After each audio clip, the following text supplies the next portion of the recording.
Does Bleach have the best women in anime? People like to point to characters like Orihime and say Bleach has bad female characters. But characters like Rukia and Yoruichi are some of anime's most iconic characters. Plus, Kubo wrote 2 amazing female leads when he created Burn the Witch, a series that is all about empowerment. So why do these characters get so much hate when they're really some of the best characters in anime? In this video, I'm going to analyze some of Bleach's best women, discuss the 4 things Kubo does to make them so unique, and explain why these characters represent how to write perfect female characters. Just be warned that there may be some small spoilers. Now, not too long ago when Jujutsu Kaisen was still hot, there was an interview that came out between Kubo and Gege. In this interview, there was one quote that stuck out the most. Essentially, the two had an exchange where Kubo asked Gege about his female characters, suspecting that he prefers to write the same strong type character like Maki, and Gege said that he doesn't try to write them in one way or another.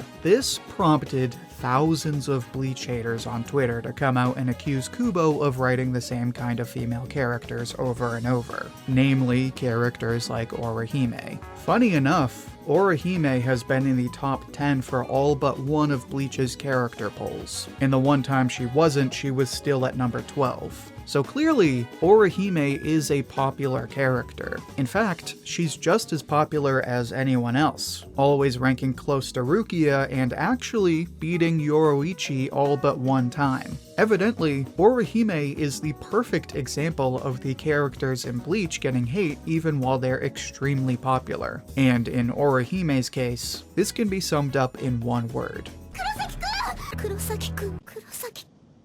femininity. And let me just be clear by what I mean. No, I do not think people hate Orihime because she's a girl, nor do I think people hate Orihime because she's pretty. The definition of what it means to be feminine isn't that simple. Just like characters like Ichigo and Kenpachi are masculine in different ways, so aren't the many female characters of Bleach. The many female characters of Bleach all have their own brand of what it means to be feminine. Rukia is considered feminine because she's elegant and graceful, but Orihime is different. If I were to compare anyone to Orihime, it would actually be Momo from Dandadan. Momo can be a bit of a tomboy, but she likes Golgo 13, pigs out during dinner time, and loves to wear fuzzy pajamas and oversized clothes. Orihime is the same in a lot of ways. She's into the same stuff boys are, like the time she daydreamed about being a boxer, but she wears skirts and big sweaters, she crushes over Ichigo, and most importantly, she loves food. I know that last one might not sound all that girly, but tell me Orihime and Raruka bonding over donuts isn't the best thing ever. The point is, Orihime is a traditionally feminine character in both her personality and her appearance, and that isn't a weakness. If anything, that's what makes her such a great character. It's relatable when we see her crush over Ichigo and get embarrassed. It's funny when we see her crush a whole loaf of bread. But more than anything, what makes Orihime so great is her nurturing qualities. Her desire to heal and protect the other characters rounds out the overall vibe of the main crew and makes it feel more down to earth. And while she can come off as the damsel in distress, that's kind of the point. Like when I talked about Grimmjow in a previous video, everyone said he was the better rival to Ichigo than Ulquiorra. And the reason for that is because Ichigo and Ulquiorra aren't rivals. They barely even interact until the very end. Orihime is the one that interacts with him, and it's Orihime that ultimately defeats Ulquiorra. Whereas Grimmjow is a physical obstacle, Ulquiorra is a psychological threat that tries to break the other characters. And yet, even in the end, when he asks if he scares Orihime, she says no. A moment that just barely humanizes Ulquiorra and makes you pity him. And you wouldn't get a scene like this if Orihime wasn't the kind of character that she was. Orihime embodies the more traditional qualities of femininity, and that's what makes her so unique.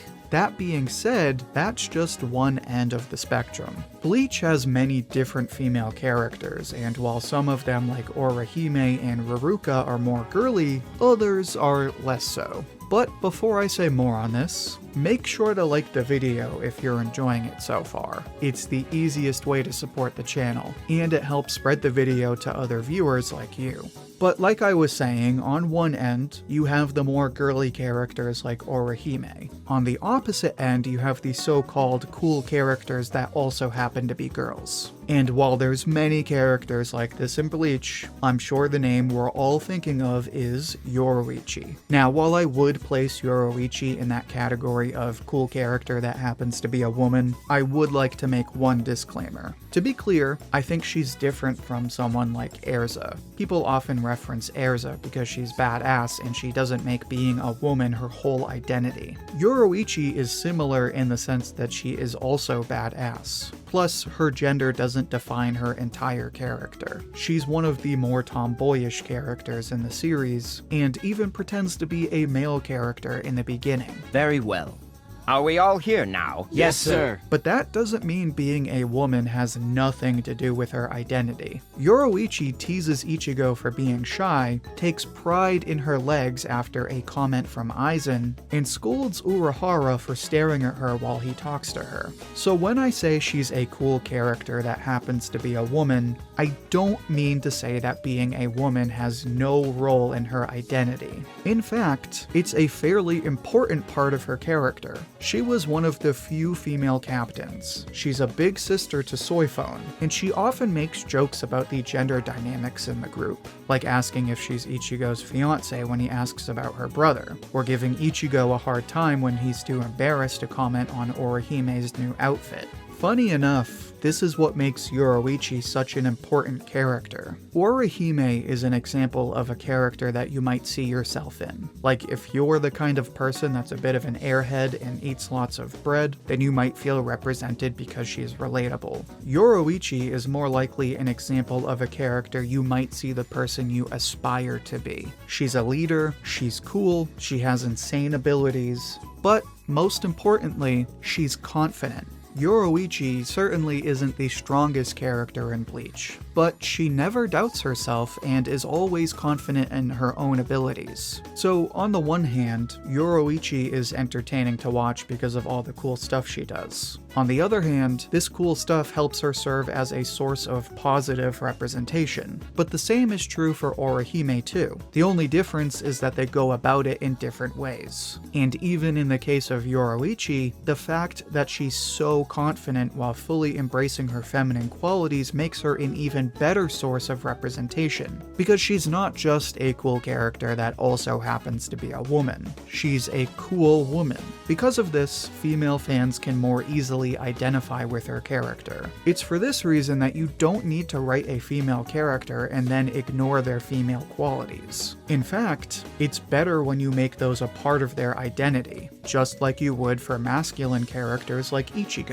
Ironically, this is also what makes Rangiku such a great character. Understandably, a lot of people complain that Rangiku is nothing more than a way for Kubo to sneak in fan service. And while that's not true, I do think that argument misses a big part of what Rangiku truly has to offer. Rangiku may be a source of easy fan service, but this is only because she's a character that proudly embraces her femininity. She knows she's beautiful, so she owns it. The genius of this is that it acknowledges one of life's tragedies. If you're a good-looking person, then no matter who you are, you become a sex symbol in the eyes of everyone around you. Just look at Marilyn Monroe. And yet, a lot of women look up to Marilyn Monroe, partly because she was so beautiful, but also because of her tragic story. Too often the world wants to tell us what we're supposed to feel about the way we look, and how that identifies us. So there's nothing more inspiring than a person who openly embraces their looks and takes full ownership over their looks. This is true for both women and men, as you can see in the influential style of, well, Harry Styles. This is why Rangiku is such an endearing character. Again, she knows she's beautiful and owns it. For example, there's that one scene where she tries to bribe Ichigo into letting her stay at his place.